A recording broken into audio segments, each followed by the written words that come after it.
We got J-Ro Alkaholiks, man. Appreciate you fucking for joining us. Got a lot of things to get to, so let's get to it. Thank you for standing on one foot and doing your thing. Let's get to it, man. Word. Like as far as the beginning of you guys, Tash is Tash from Cincinnati or Columbus? None of us are from Cincinnati. Okay, so not one of us. Right, so I've seen different. He's from Columbus, yeah. They gotta get that wiki changed or some shit, cause that's. I know we've changed it before and it changed back. Cincinnati got it out for us. Oh shit! So, I'm not even from Ohio, and they said we all from Cincinnati. Right. That's so okay. You're originally the only one that's from LA, right? Right, Pacoima, California. Yeah, born and raised. Yeah. Got you. And so break that down for me. Then just like earlier on, as far as these guys moving out there and stuff, because I read like 3 or 4 conflicting articles, and I need to be straight on the facts. Okay, so going all the way back to like 1985, right? This when I met King T at the Fila Shop. There's a spot we used to go to called the Fila Shop. So there we met DJ Pooh.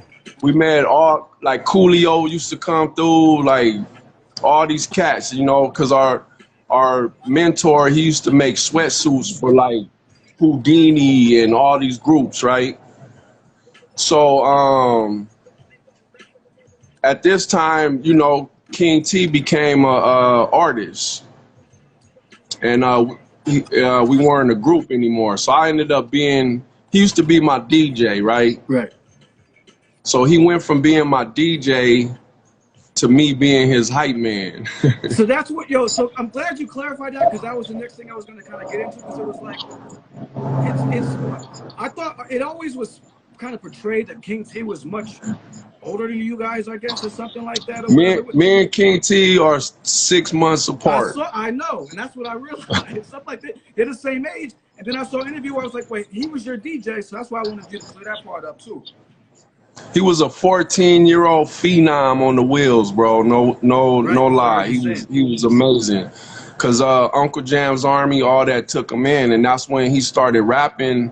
We was already in the game. We was around all those cats already. So Ice-T was just like, yo, he's in. And so when all this started happening, I was still in school, high school, playing football, and everybody else was kind of just like going for it. DJ Pooh went to New York to work on LL's album with LA Posse, the Bigger and Deffer album. So I was just sitting there alone. So one of my boys, Michael Hearns, he was like, I know this dude with some turntables named E Swift. So he took me over his crib. He had the tables, he had crates of records. He was on some hip hop, you know. And I was straight B-boy at the time, you know, so it all fit in. And he already knew Tash. They didn't know each other in Ohio. Swift is from Toledo. Okay. Ohio, yeah. But they met in California, and we just started hanging out, really. And they didn't believe I knew King T at first. Oh, word? And, you know, yeah, so I took him over his crib and all that, and we just all started hanging out. And E Swift became the barber of the crew. He used to cut fades, right? Fresh fades. So this important story. King T was about to go out on tour, and the night before, DJ Aladdin was his DJ. The night before, he got in a car accident and broke both of his legs. So we was over his house, and I told T, I was like, look, you know E Swift can DJ too. He tight. He like, for real? Yeah, he ain't just a barber. He's my DJ. Bam. He went on that tour with him, and he became King T's DJ. And then at some point, T was just like, my crew got to be called the Licks, the Alkaholiks, you know. So that's how it started. That's how it started, man. That's great. I'm glad you cleared. I've been wondering. I've been reading stuff. I'm like, yo, these things are conflicting. So thank you for Yeah, it's a lot more details, you know, but that's how the story went for sure. of course, That's but how we'll all tell it. and so they didn't know each other from Ohio. They linked up when you guys all linked up in Cali. Yeah, we kind of all lived in the same area, Right. the 818. Yeah.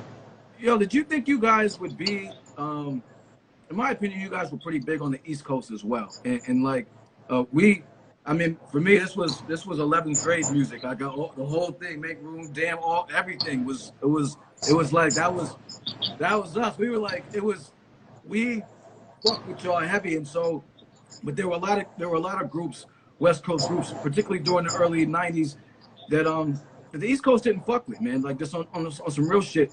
So like you guys were one of the few groups, to me, at least where I grew up, that like was universal, was really loved out there. Did you think you guys would get love out there? Were you trying to get love out there? Did it matter? Like, were you just making music? Like, what was your intent when you guys were making music? I've seen some, you know what I'm saying, stuff on that, but what was your focus? I mean, it was it was definitely our intent. Cause you gotta realize we're b-boys from the beginning, all of us. I started b-boying. I was pop locking in the 70s, you know what I'm saying? So we want to start from all the way back there. But you got we come from a lineage starting from Ice-T. You know what I mean? So and he's a b-boy. And Ice-T wasn't local. You know what I mean? He was representing the West, but he was not local at all. And so when King T came out, he was one of the only artists getting played in New York from LA also. So we just was carrying it on, really. We definitely wanted respect from the Mecca. You know what I'm saying? We definitely wanted that. You know what I mean? Right. We want to let people know where we're coming from, but it was more. That's why it was so natural for us to name the second album Coast to Coast, because that's just how we felt. It wasn't no borders to us at all. It was all hip hop.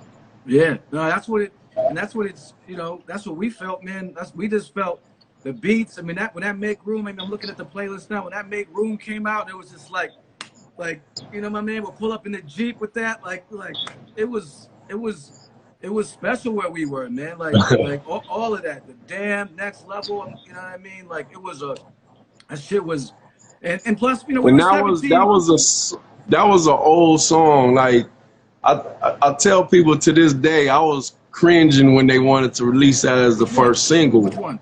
Make Room. Because it was a song from my demo. Tash had moved back to Ohio. We was kind of done because we were a group called ESP before we were called the Alkaholiks. And it just wasn't happening, you know. We had a couple of development deals. We was getting a little money here and there doing shows, but it just wasn't happening. So I got a job as a security guard. Swift doing his thing. Tash moves back to Ohio.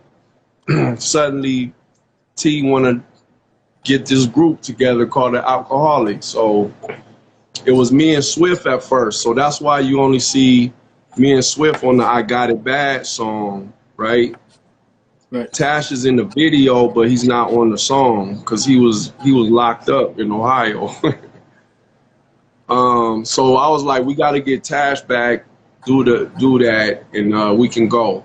So Make Room was from one of my solo demos from like 2 years before that. Yeah, even before that.